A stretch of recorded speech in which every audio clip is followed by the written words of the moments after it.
ধনুরাশির বন্ধুদের জন্য 14ই মে ভাগ্য দারুণ সহায় হবে। আপনার দীর্ঘদিনের কোনো আটকে থাকা কাজ আজ হঠাৎই মিটে যাওয়ার ফলে মনে শান্তি আসবে। অফিসের কাজে আজ আপনাকে একটু বেশি দৌড়ঝাঁপ করতে হতে পারে, যা ভবিষ্যতে ফলদায়ক হবে। গুরুজনদের সঠিক পরামর্শ আজ আপনার জীবনে বড় পরিবর্তন আনতে পারে। আর্থিক দিক দিয়ে দিনটি বেশ মজবুত থাকবে। যারা উচ্চশিক্ষার জন্য বিদেশে চেষ্টা করছেন তারা আজ কোনো ভালো খবর পেতে পারেন।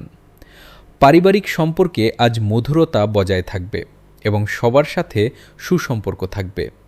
তবে আজ চটজলদি কোনো বড় সিদ্ধান্ত নেবেন না, একটু সময় নিয়ে চিন্তা করুন। স্বাস্থ্যের দিক থেকে দিনটি ভালো, তবে পিঠের ব্যথায় আজ একটু কষ্ট হতে পারে। শিক্ষার্থীরা পড়াশোনায় মনোযোগ বাড়বে। আজ আপনার শুভ রং হলুদ এবং শুভ সংখ্যা 3। কপালে হলুদ চন্দনের ফোঁটা দিন।